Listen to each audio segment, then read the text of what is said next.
намаз оққан кезде неге сезініп оқи алмаймын, неге ойым бөліне береді, қай ракатта екенімді шатасып қала берем. Осының шешімі бар ма деген сұраққа мен шешімім бар деймін, және де оның жауабын мен осы кітаптан таптым. Имам Ғазалидің бақыт формуласы кітабы. Ода екі себебін айтып қойған: сыртқы және де ішкі. Неге ойымыз бөлініп 100% Аллах тағаланы сезе алмаймыз, 100% құлшылықта бола алмаймыз. Бірінші сыртқы себеп: жайнамаздың алдында басқа заттардың тұруы, немесе жайнамаздың бір әдемі көзге түсетін, фокус бөлінетін түрде болуы, немесе көздің назарында басқа да көп заттардың тұруы. Енді оны қалай шешеміз?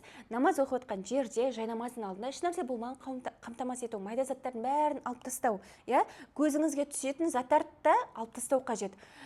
Желательно осындай пустой жер болғаны дұрыс. Екінші, намаз оқитын бөлме сәл қараңғылау болу қажет дейді. Тас қараңғы, қап-қара емес.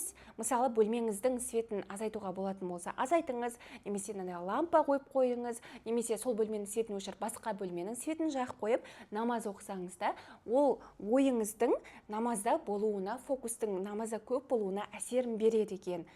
Достар, орысша сөйлеп жатқаныма кешірім сұраймын. Ойымды 100% оңай жеткізу үшін кейде араластырамын. Главное, түсінсеңіздер болды. Екінші, ішкі себеп. Ішкі себептер, мысалы, намаз уақыты кірген кезде бір істі бітіріп тастау керек болады, бірақ сіз істемей, бітірмей намазға кіріп кетсеңіз, намаз болып отқан кезде, намаз оқып отқан кезіңізде, ана ой есіңізге түсе береді. Енді одан қалай арыламыз? Сіздерге бірінші себептерін айтайын. Мысалы, тамақ пісіп қойды, намаз келді. Сол кезде, мысалы, қарныңыз аш тұрса, тамақ жеп алып, одан кейін барып намазға кіріссеңіз болады. Екінші, біреуге бір нәрсе айту керек еді, намаз кірді. Сол нәрсені айтып алыңыз, сосын намазды оқыңыз. Бір нәрсені істеп тастау керек еді, намаз кірді. Сол нәрсені істеп тастаңыз, намаз оқыңыз. Бірақ намаз уақыты бітейін деп, кетейін деп жатса, бірінші намазды оқылғаныңыз абзал болады. Одан кейін ішкі себеп екіншісі, ол тезірек шешілмейтін, ұзақ уақыт алатын, үнемі уайымдап жүре беретін бір проблеманы ойлай берсеңіз, намаз кезінде де ол нәрсені ойлай беретін боласыз. Оның шешімі бірнеше болады. Мысалы, біріншіден, намаздың сүре дұғаларының қазақша мағынасын намаздан тыс уақытта оқып түсіну. Сол кезде намаз оқып атқан кезде арабша айтып атасыз ғой, дұға сүрелерді, қазақшасы ойыңызға түсіп тұрады.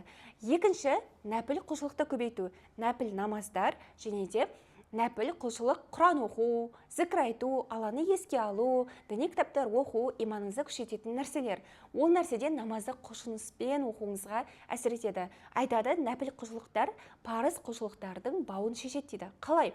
Нәпіл құлшылығыңыз неғұрлым көп болса, парыз құлшылығыңыз өзіңізге оңай болады, дәмді болады. Дәмді дегенде жаңағыдай 100% құлшыныспен оқитын боласыз.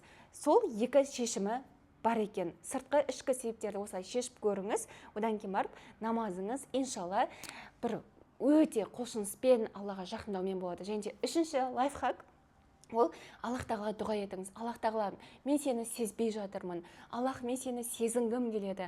Көркем түрде, жұмсақ түрде өзіңді сезінуімді нәсіп етші. Өзіңді көбірек ойлауымды нәсіп етші, көркем түрде, жұмсақ түрде деп сұраңыздар. Дұға етіңіздер, кәдімгідей қазақша айтыңыздар.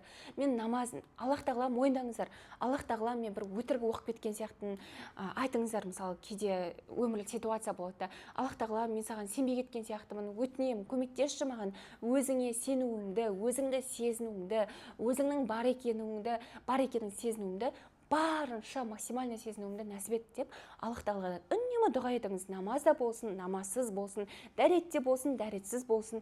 Ең бастысы туалет, мусор моншада болмасын. Сіздерге видео пайдалы болды деген ниеттемін, ойдамын. Пайдалы болса лайк, комментарий жазып кетіңіздер. Сіздермен болған Иман 100% арнасы.